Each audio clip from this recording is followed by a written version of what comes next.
You know, welcome to the Faceless Podcast, a place where you can speak freely and be unashamed about your story and embrace your truth.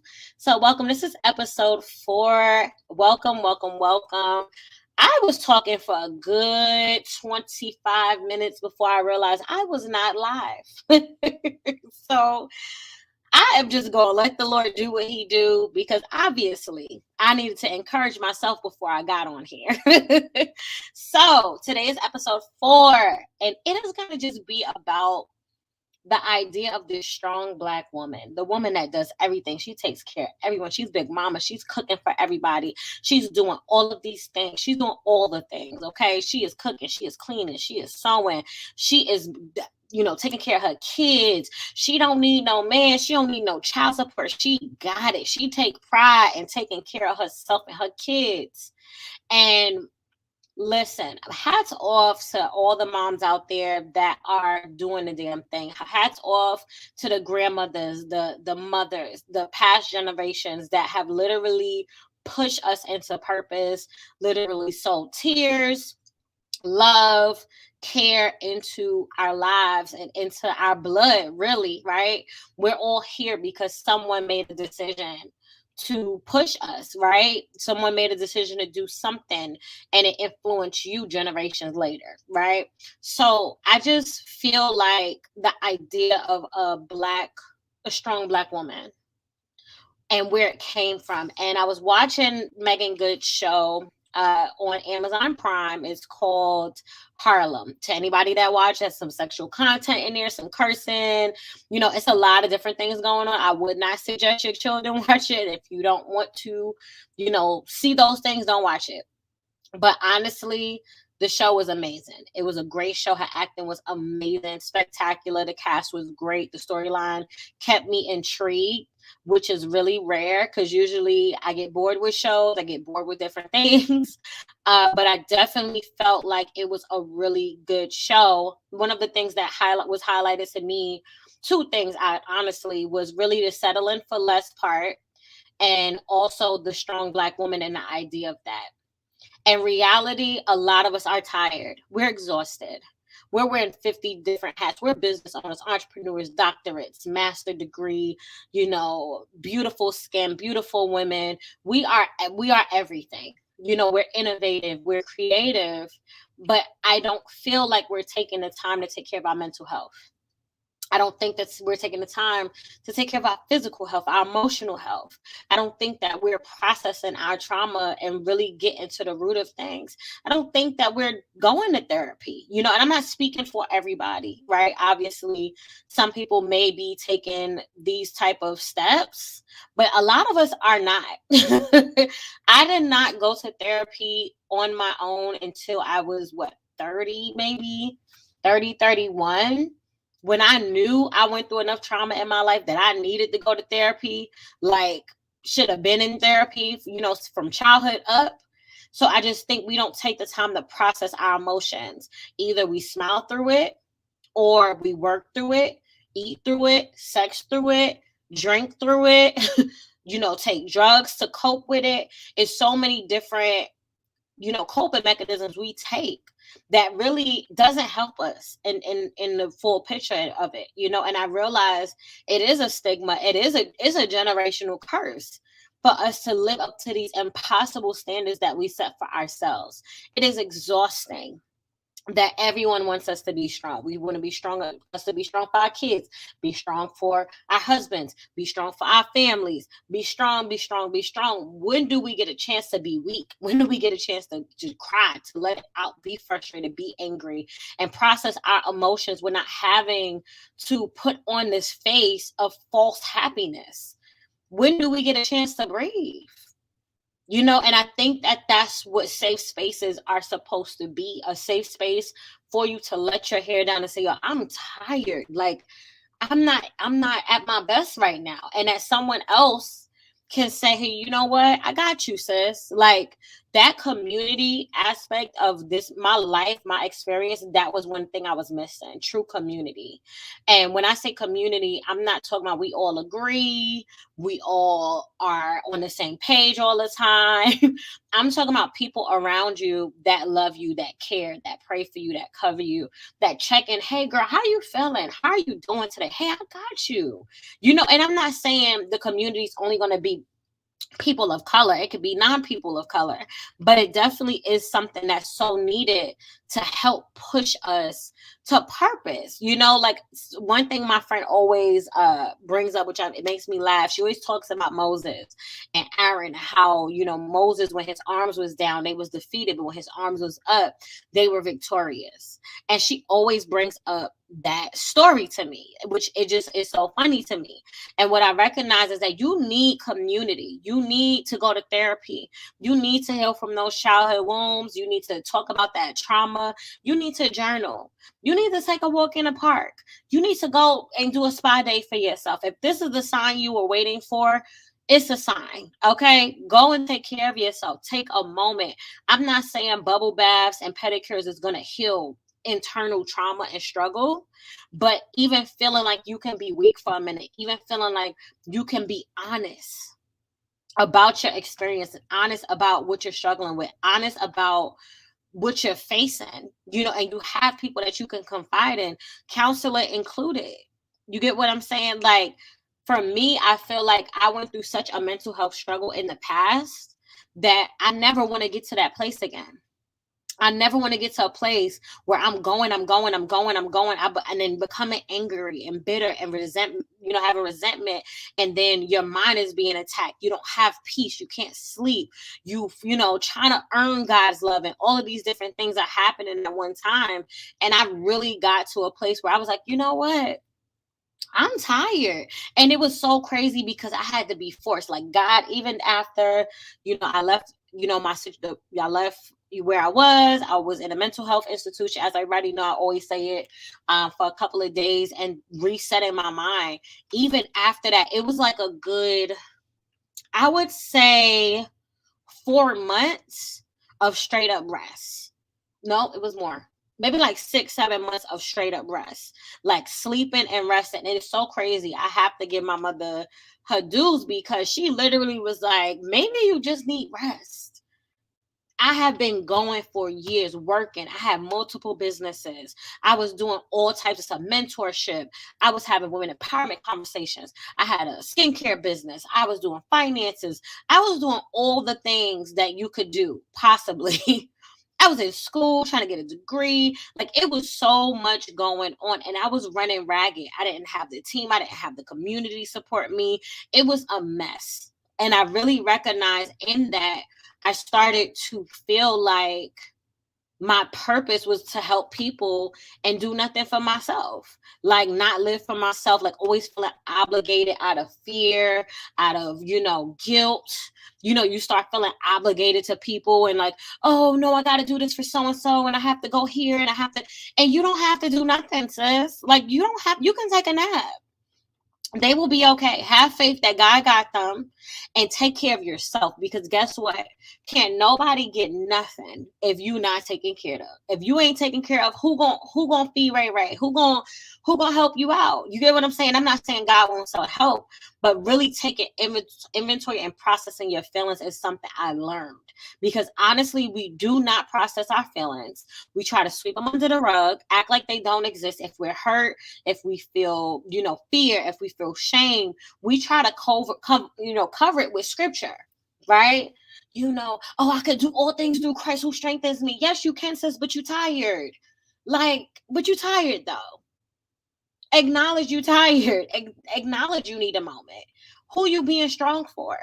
I remember speaking to one of my I'll say clinicians, and she was saying to me, because my son, I got to show him I'm strong and I got to let him know because how they are and we got to be strong. And I was on the phone like, girl, I didn't agree. I was quiet like, oh, okay, yeah, let's move on and do this because I don't agree with that. Your kids should see your weakness. They should see that it's okay to cry, that it's okay to be frustrated, that it's okay not to have a good day, because you don't want them growing up to an unrealistic standard that doesn't exist. We all have a moment. Check on your strong friends, okay? Check on your weak friends. Check on everybody, because guess what? We got to check in with each other. And I just really do pray that if you don't have a community of people around you, a tribe, if you want to call it that, whatever it is, you need a group of people around you cheering you on. It has blessed my life to know, Liz, you don't gotta do it all by yourself. Like, you don't got to. Why? You don't have to strive. You don't gotta work for God's love, and you ain't gotta work for nobody else's love. If they meant to be around, they gonna be around. If they not, then let them go. And really realizing I am not obligated. You're not gonna make me feel obligated. You ain't gonna guilt trip me, and you ain't gonna make me afraid. You're not gonna come against my boundaries, and that's the thing. You have to love yourself first, and you have to love yourself aggressively. So when it comes to the time that you need a moment, you don't feel afraid to say, hey, I need a second. I need a moment. You don't feel afraid to say, you know what? So and so can take care of themselves. Right now, I need to take care of me. Whatever that looks like. Whatever that looks like. I don't know what it looks like for you, but I know for me, it looks like playing the keys, playing my keyboard. It looks like painting. It looks like drawing. It looks like watching movies and just relaxing. It looks like praying and journaling. It looks like going out to eat with my friends and laughing and kikiing. Those things help me. Those things rejuvenate me. And I think we all have to kind of come to know who we are. Because who we were in our toxic relationships with our family, not saying everybody had toxic friends, childhood memories, but for the ones that have, that is not your true self. Like, that was you in survival mode. You were trying to survive. It was life or death for you, sis. So you had to take on harder, had to be harder. Like me personally, I'll speak for myself because I don't mind telling my business, but I had to be harder. I had to work harder. And I felt like I could not be weak. I had to rise above it. I had to be tough. Right? I had to be aggressive. I had to be assertive. I was working with a lot of, men that are not, people of color. And in that, I had to always fight to be heard. Now I'm no longer in that place, but sometimes that survival tries to kick in. And I'm like, girl, we ain't fighting no more. We don't got to fight. We don't got to be aggressive. We don't got to be assertive in certain situations. We literally can live our best life and rest. We literally don't have to strive no more. We literally don't have to fight no more. I'm not saying the weapons of our warfare are not carnal and we just gonna la la la la la and life is great and life is good. But I'm just saying, I know I'm not an orphan. I know who I belong to and whose I belong to.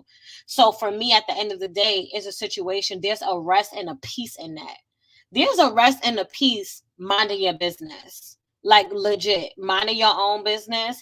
It will bless your life. Not compare, okay? Living your best life. Like that is the key. That is the key. Like live your life and mind your business. Yes, Kiara, absolutely. Like it's real. It's a real thing. And I think we don't really take the time to take inventory to really say, you know what? I'm not gonna go out with y'all tonight. I'm good. Like I'm gonna take a moment. Let me put my phone on do not disturb so I can sleep through the night without nobody reaching out. So let me take a break from social media for a second because it is kind of depressing me seeing all these people, having these lifestyles that we only see a glimpse of, right? So sometimes you start comparing your life and like, oh, should I, this person, they just look like they live in their best. Look at their body, look at their face. Oh my gosh, look at their relationship. And we don't really take a step back and be like, girl, but you blessed. Like I'm blessed. You blessed. You know what I mean? And everybody's situation is different. So really appreciate how far you've come and not how much farther you have to go. And I think especially when it comes to me, I'll speak for myself again, put my own business out there. When it comes to like prophecies and, oh, you're supposed to be this great this and you're supposed to be great this, you find yourself striving for things outside of God and then there's no grace on it. So then you're exhausted because you're trying to make something happen outside the grace of God, right? Instead of seeking him for him to give you the plan and the strategy, but you're trying to do it to show them, oh, look at what I'm doing. Look, like, you know, you left me here, but I ain't here no more. How about we heal, right? We gonna heal, and then as we heal, we see God about, you know, whatever it is he called us to do, and we mind our business. Like, we stay focused on what we stay in our lane, and we stay focused on what he told us to do. And we clap up sis in the other lane and sis in the other lane, and we clap for them, but then we stay focused on what we have going on, because I do know distraction will definitely try to get you. You know, you so distracted what everybody else doing. Well, maybe I should do it like them, and maybe I should do it like this. No, do it the way God told you, because guess what? There are people called to your voice, your business, whatever it is God told you to do. And guess what? They are looking for you to do it the way that he is showing you to do it, not the way so-and-so is doing it, not the way this person is doing it. He created a lane specifically for you that nobody has access to. That lane is connected to your DNA. So you're the only one with that fingerprint. That lane is for you. You know, so I definitely feel like it's so important. I am tired of being a strong Black woman, and I will no longer be the strong Black woman or the strong friend. I had enough. I had enough. Yes, I had enough. Okay. Like, I think I'm done. I don't know if y'all done, but I'm completely done, because I feel like at this point, at this age, I don't got the time for it. I don't got it. As much as I love, like I said, I love being a Black woman. I feel like we in this club that nobody else knows about unless you're Black. You know what I mean? I respect all other races, but it's something about us. It's just different. It just hits different. And I just feel like the stigma of strong Black woman, I'm gonna survive everything. Nothing's gonna break me. And it's like, but then we see in mental health decline in Black people, not just Black women, Black men too, but I can't really speak from their experience. I can only speak as a Black woman. You get what I mean?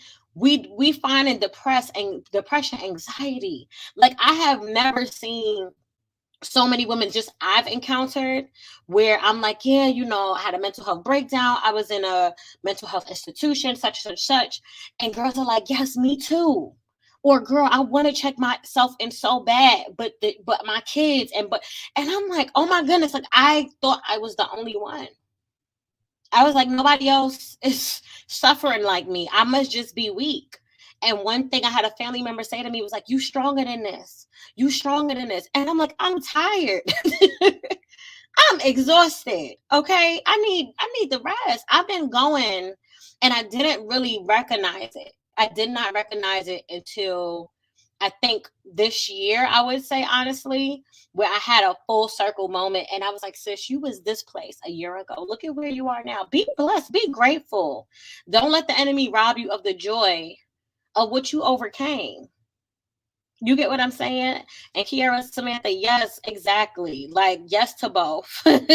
Live your best life and rest. Come on. Like, it's just, we have to really take inventory, and we need to have people around us that are so sober that they're like, hey, sis, something's going on with you. Are you okay? Like, I want you to know I love you. I got you if you need to speak. Like, what I had to do recently was actually give someone information, because I was like, I can't help you in this situation. I love you. I care about you. But if there's a situation where you can't help as a friend or a sister or, you know, brother or whatever, or colleague, you can send. There's so much information out there. There's hotlines, there's text messages, there's better help. There's all these different places. Nobody even has to know you're in therapy. No one has to know. That's not their business. If you're on medication or not, or whatever the case is. Like, it does not matter. There should be no stigma with that, because guess what? You're taking care of yourself. You know, there's no shame in taking care of yourself. There's no shame in saying, yo, I need a moment. Like, if I don't get this moment, I don't know what's going to happen. I'm not gonna say the struggle is real, because the struggle ain't real. We ain't gonna receive struggle, but it is a toil sometimes to really recognize, hey, I'm weak in this area. I need a moment. Like, this is a lot. And there was certain things and happening in my life. And every time something would happen to me, I'm not even lying to you guys, I would literally schedule an appointment with my therapist. If not, my therapist wasn't available, I would like, oh, this was traumatic. Let me go on and schedule something. And then we would talk, and then that would conclude, and she would be like, all right, this is our last session. And then something else will happen. I'm like, okay, time to go back to therapy, because I want to process this now. I don't want 5-10 years from now my body and my heart to start breaking down, because I'm so stressed, I'm so overwhelmed, my heart been broken because of family, friends, relationships, whatever. That stuff takes a toll on your heart, it takes a toll on your mindset. And I think for me, like, I'm just saying my business, but if it blesses y'all, I'm with it. I just feel like I need a moment sometimes. And I will completely shut everything down, because guess what? I can't run that business if I'm not good. Ain't nothing gonna move. So it don't make sense to be working on stuff and then I'm not in a good space. I want to enjoy my businesses. I want to enjoy my lifestyle. I want to enjoy everything that God has given me. And sometimes you have to process the hurt as soon as it comes. What does that look like? That may look like journaling. That may look like really texting one of those numbers and saying, hey, I may not be suicidal, but I feel overwhelmed in this area. And really forgiving yourself. Like, that forgiveness is going to set you free. Forgive yourself for your mistakes. Forgive yourself for being the person you was in survival mode, because when we're in survival mode, we really not our best selves. And that's just real. We not our best selves. We just not. It's sad to say, but we get so deep into the survival that we don't even know what we feeling no more, because we have pushed past the point of exhaustion. We have pushed past it to the point we are so burnt out. We don't know what we angry at. We don't know why we bursting into tears. We don't even know what the hell going on, because we have ignored ourselves for so long that now something little's happening and we blowing up and we don't even know why we tired. We don't even know why we scared. We don't even know why we hurt. We don't even know where this hurt came from. And some of it, yes, it comes from childhood, but sometimes it comes from relationships where, somebody betrayed you or you betrayed them, or whatever the shame or guilt that would try to eat you away, So sometimes we really do have to get to a place and really just take a moment. Exactly. Have a moment, ask for help, reach out. Like, communities exist for this type of thing. I know I personally was saying to everybody, I'm exhausted. I am tired. And the responses I was getting was, I'm tired too. I ain't been sleeping. I ain't been feeling like myself. I'm exhausted. And I'm like, because you believe you're the only one. You believe everyone's just thriving and striving, and you're over here like, oh, I'm just the only one that's having this weak moment. No, we all are. Like, the amount of people I speak to a day is a lot. And literally, we are all experiencing similar things. While our stories may not be the same, some of our experiences are similar. The way we feel about them is similar. And I think there is a stigma of superwoman, Black woman, superwoman. They could take pain. They could take pain. They can, even you go to the doctor's office. Oh, you're not really hurt. You okay. We know this with doctors, nurses, the medical industry, jobs that we got that work us and work us and work us and work us.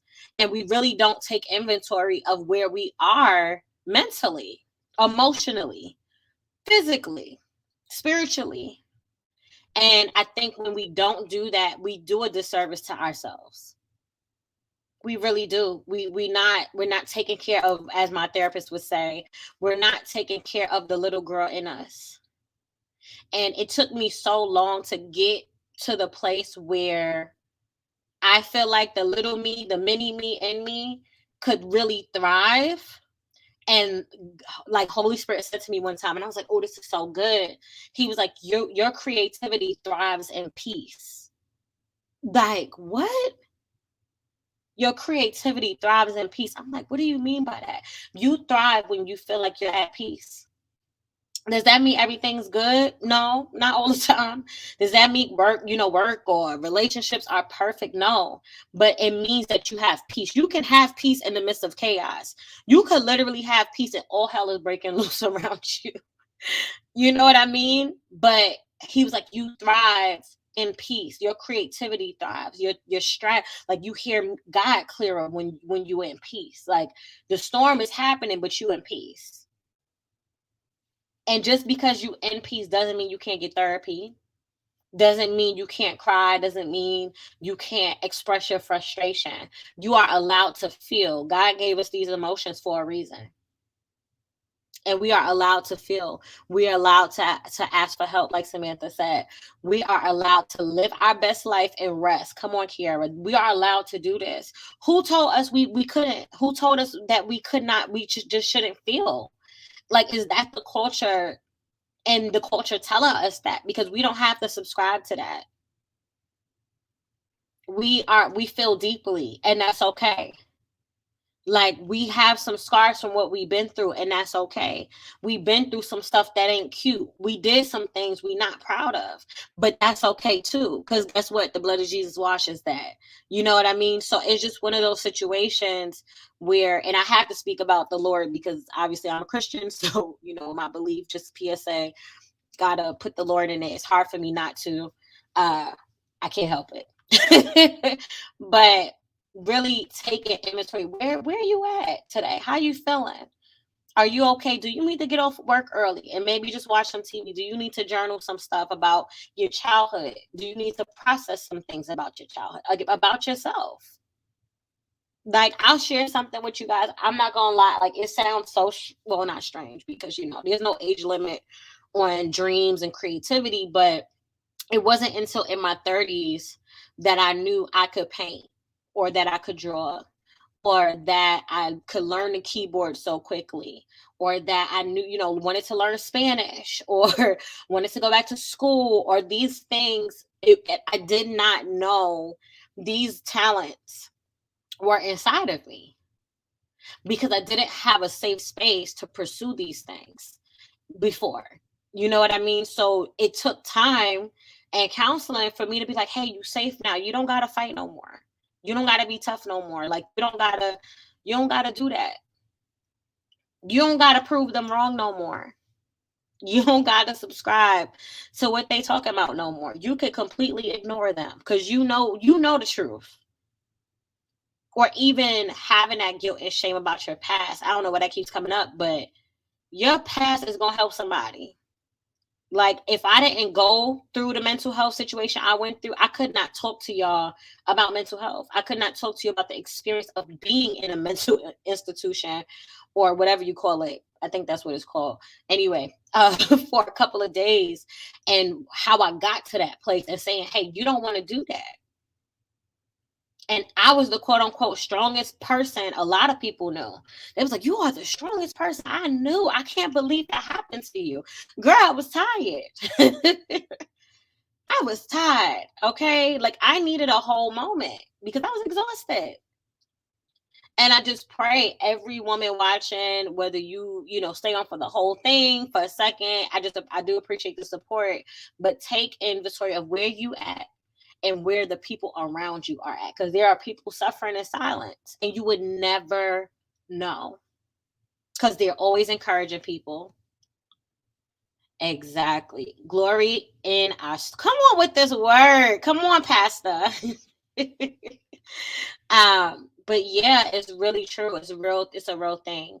And I definitely feel like I really want to speak to my Black women today that have overcome so much, that have fought through so much. And I'm not taking away from where you are. I'm not taking away from the fact that you've had to be strong this far.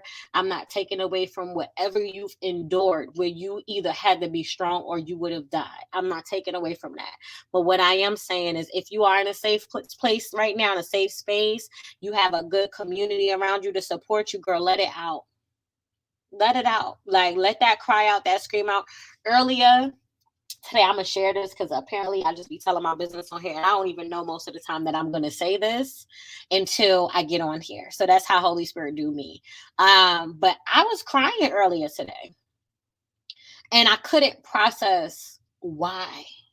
Like, I knew things were frustrating me. I knew I was irritated. But I'm like, why am I emotional? Like, where did this come from? Why am I feeling this? And I didn't even know why. Because guess what? I've been ignoring that little voice inside of me. Hey, take a break. Hey, forgive yourself. Hey, you deserve it. You worthy. Don't settle for less. Like, when you ignore that little voice inside of you for so long, guess what? A breakdown will happen. Whether it's tears, anger, frustration, irritation, when you ignore yourself enough, it will come crumbling down, and you will find yourself maybe not crying like I was, but just in an emotional space, and then really taking a step back and processing, why am I frustrated? Right? And for me, in my perspective, and that's why I'm so grateful for the people around me, because I literally was thinking to myself, like, honestly, I feel like I let me down. I didn't even know that that's what it was. I didn't even know that that's what it was. I was like, oh, I feel like I let me down. Not everybody else. Me, myself. Like, I looked over my life, and instead of seeing victory, I allowed the enemy to show me, no, no, no, you failed here. You failed there. You failed there. And guess what? The enemy's a liar. But I needed to cry and let that out to really understand, where did this come from? Where did this lie come from? And why did I accept it? So I really had to come out of agreement with it, because sometimes it's so ingrained in you from childhood that you don't even notice that this is where you're at. And one thing people always say to me is so funny, is so crazy, is how hard I am on myself. And I'm like, where did this come from? Childhood. Right? I had high expectations for myself because of the situation I was in. And I was like, you have to be the phoenix that rises from this ashes. You know what I mean? Like, you have to come, you not only that, but you gotta really grind, and you gotta really get it, and you gotta really do this. And we look at our age, we look at, oh, this is where I'm working, or we look at all these things, not really realizing, like, yo, you're a conqueror for real. Like, you literally overcame so much to get to this point. Like, clap for yourself. Why are you being so hard on yourself? And then you got to think of the voice you listening to. It's so crazy how so much childhood stuff can come up in your adulthood and you don't really recognize it. And I just feel like I had to recognize, why are you so hard on yourself? Where is it coming from? Because truly, God healed me miraculously in so many ways, but mentally as well. So I have so much. That's a miracle. That's a sign. That's a wonder. Who told me that that was not enough? Who told me I wasn't enough? And who told me I wasn't worthy? Who said that? And why did I believe them? Why did I subscribe to their lie? Because guess what? That's a lie. It is a lie. Who said it? And why did I believe them? Why did I believe them? And I was sending this Sarah Jakes Roberts Woman of All podcast, like, it's a little short, little 2-minute audio that I sent to a couple of my friends. And the girl was saying how her mom, I think I talked about this before, but how her mom did everything in the house, and she got married, and her expectation was that she was going to do the same thing. And she realized how exhausted she was. She was so tired. Her husband kept trying to help her, and she wouldn't let him. Basically, I got it, babe. I could cook, I could clean, take care of our son. I got a nonprofit organization I'm starting. I got this job I'm doing. I can do it all. And she got burnt out, and she got exhausted, and she had to deal with her perception of what a good house looks like, and know that she didn't have to apply that to her marriage. So whose lifestyle and whose expectation are you applying to your life? And who told you you weren't enough? Who told you weren't worthy? And who told you that you needed to settle for less, and that what you really wanted is not possible for you because it's you? If God said he could do exceedingly abundantly, that means to me that the height of what I want for myself, God is like 20 billion times higher than that. that he can literally do above your ceiling to God is nothing. It's not even a floor to him. So I just feel like it just really, I don't know why we here today on episode 4. I don't know why it's so deep, why it's so heavy today. Why are we talking about Black women being tired? But sis and sisters, I feel like we are tired. I feel like we are at our wits' end. I feel like we need a moment and we need to take that moment. I don't even think it's only the Black community, but I think if ever we were supposed to take care of our mental health, this is the perfect time, because there's so much happening in the world that we cannot control. The pandemic, COVID, turning, changing form, like all types of stuff is going on. We can't control it. So we need serenity. We need to know we got to accept the things we can change and accept the things we cannot change. Or we are going to be anxious, or we are going to struggle with stress, or we're going to have heart issues or brain issues, or whatever is going to happen, because we are not really dealing with the fear, the anxiety, the shame, the guilt, the bitterness, the resentment, the unforgiveness. We're not dealing with it. We combing over it. We trying to succeed. We trying to get to this bag. We trying to get to this money. But you got mother wounds. You got father wounds. You got boyfriend wounds. You got sibling wounds. We got all these wounds, but we just trying to put a Band-Aid over a gunshot wound at this point. And it doesn't help us. It doesn't. I'm telling you from experience, it does not help. So sometimes you really gotta get with yourself. How am I feeling? Like, I'm feeling anxious. Like, ain't nothing going on and I'm anxious. Or I'm tense. My shoulders is touching my neck, my ears, because I'm so tense. And I don't even know why I'm tense. And really dealing with it at the root and pulling that root up. You know what I mean? So I feel like I've been rambling. But I really, really feel like this is one of those situations where I want to check on my sisters, and I want to check on the women that are strong Black women that overcome hell to get to where they are, and say, hey girl, when the last time you took a deep breath? When the last time you took a moment? When the last time you took a vacation? It could be a staycation, or really did something that you just want to do and that you feel happy with doing. When was the last time you felt safe?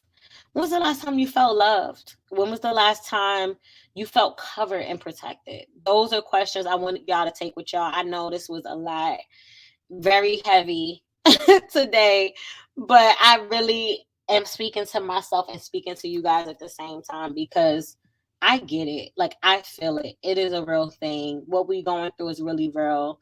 And I just feel like my strong Black sisters were definitely on my heart, because I used to be one of them, but I'm no longer. I ain't no longer that strong Black woman. I can't do it. I can't do it no more. So I definitely wanted to come on here and speak. And I had a whole other plan, honestly, for today. It literally was going to talk about something totally different, but I felt strongly that this conversation needed to happen. And that we needed to check in with each other. It's a check-in. It's the check-in for me. So I just want to say I love you, ladies and gents, whoever's watching, and please take care of yourselves. Please know that, if you don't feel safe anywhere else, you safe here. You safe in these comments. You safe here. You safe with us. That we are a community that loves people. We ain't perfect. We got some moments. We fall short. We got some flaws. But I just hope that even when you watch this, you feel safe. Let my voice soothe your soul. And I pray that, God will visit you wherever you are, to really minister to you about feeling safe, feeling loved, feeling comforted, and forgiving yourself. That keeps popping up. So just knowing that survival you and what you had to do to survive in that season and in that time, you good now. Like, you may not be perfect, but you ain't there. You're not where you once was.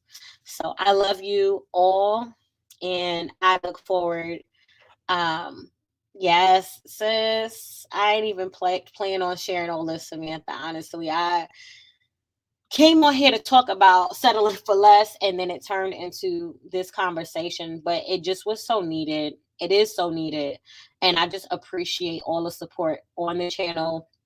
If there's topics you guys want to see more of, definitely put it in the comments. Like, share, subscribe, and just know that this is a place that you are safe in. We may not always agree, but we can feel safe and be safe with each other. So I love you all. Be blessed. I pray until next time that you guys take care of yourselves mentally, emotionally, physically, and that you have a tribe around you, a community around you that will literally love you and not worship, but love you, worship with you, and cover you.